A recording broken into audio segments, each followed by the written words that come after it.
Whales are the largest and arguably the most majestic animals on our planet. But like many animals, they are threatened due to climate change. Researchers at the New England Aquarium have a particular interest in right whales, as sadly, there are now less than 400 North Atlantic right whales left in the world. Climate change is something that's easy for people to kind of think is out there, it's numbers, it's coming in the future. And I've studied this species for 35 years, and I've watched as a very quickly climate change has impacted them. Drastic changes have been measured in the Gulf of Maine since 2010, making this historically rich feeding ground zero for right whales. The Gulf of Maine, which is sort of the center of their traditional feeding habitat, has been warming faster than almost any other body of water in the world. About 0.5 degree every single year. So it's not because it's too warm for the right whales, but it's impacting the food and the ocean currents that bring the food into specific areas. You have the Gulf Stream, which brings warm tropical water up toward the Gulf of Maine. You also have the Labrador Current, which brings colder Arctic water down. And where that warm and cold water mix, it really affects the oceanography in the Gulf of Maine. Right whale migration is also caused by rapid warming occurring a great distance away in the Arctic. The Arctic warming changes ocean currents. Those ocean currents change where the plankton is going to be. And because the plankton is moving, the right whales are moving. Right whales are on the move looking for food sources, and believe it or not, despite their size, their food is as small as a grain of rice. If you've ever been swimming in the ocean, you've probably swallowed thousands of them, just like right whales. They look like they're mowing a lawn, these huge mouths just going across the surface back and forth, trying to keep the widest part of their mouth at where the densest plankton patch is. Right whales rely on copious amounts of plankton, a fatty species of copepod, for energy. However, it also takes a great deal of energy just to feed. Right whales, they have huge mouths. And so for a right whale to swim with its mouth open is like us carrying 2 large umbrellas underwater and trying to drag them through the water. So they have to really make a smart decision. Is there enough food here for me to open my mouth? I might get some food, but I'm going to expend more energy just trying to push my mouth through the... So it's not that there's not necessarily enough plankton out there. It has to be very concentrated. And that's what's driving their changes in movements and where they feed. While there are protective measures in place in their traditional feeding areas like the Gulf of Maine, changing ocean currents and rapidly warming Gulf waters continue to shift their food sources and thus right whales into unexpected and hazardous areas.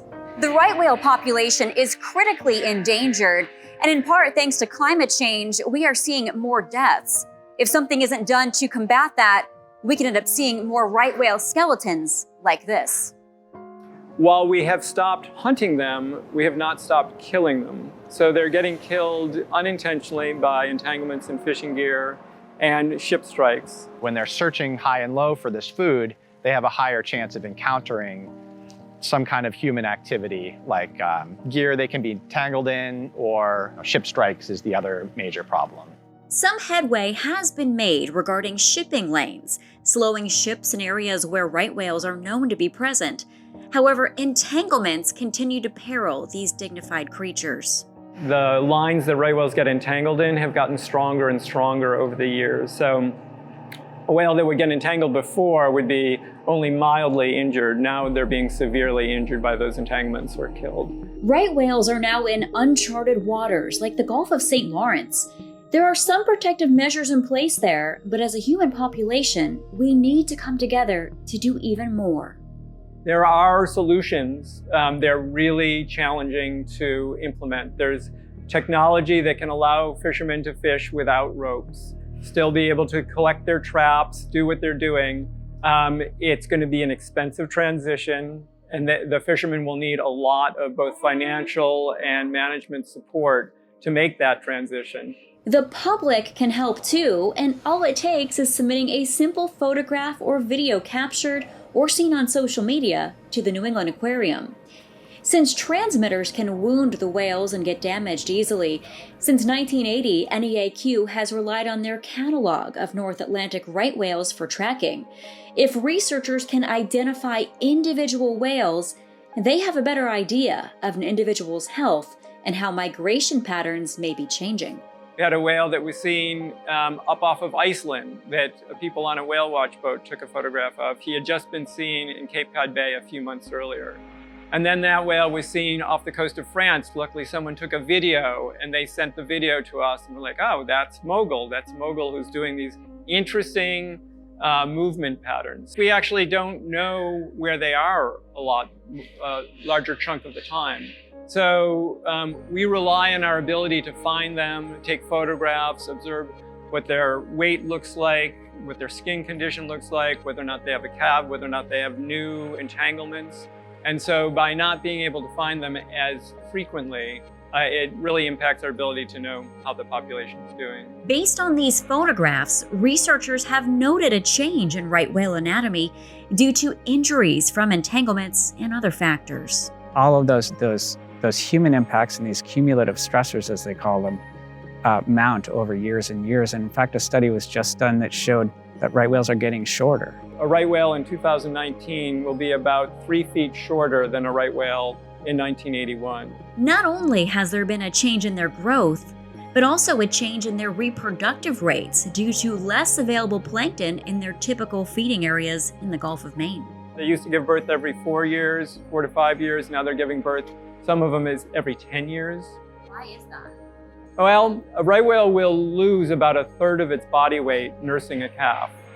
So a female has to be in really good body condition in order to carry a pregnancy to term and then nurse the calf. So a female will choose to forego getting pregnant in that if she isn't in a good enough body condition. So if we don't have the reproductive females, which are the ones who are getting injured and killed at a higher rate than the males, then we don't have the species.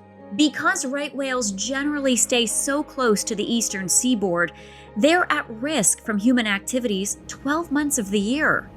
This keeps their population from growing, and climate change is only adding salt to the wound.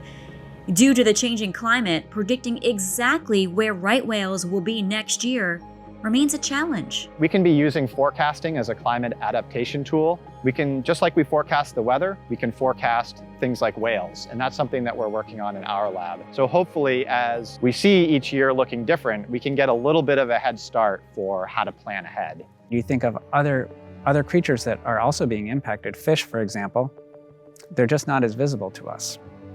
The ocean itself it's a very, it's like outer space. It's such a different environment.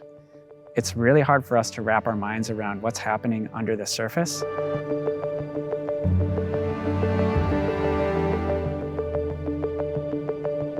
You know, I have tremendous heartache about this situation and this species.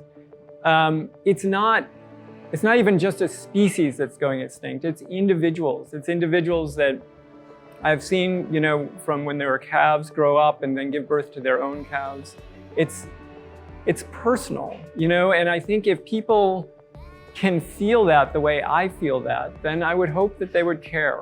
Caring is step 1. Taking action is step 2. Call their congressman or write letters or change their behavior, ask where their seafood's coming from to see whether or not it's whale safe. There are lots of things that people who really feel that it's personal can do. So I hope people can find that in themselves.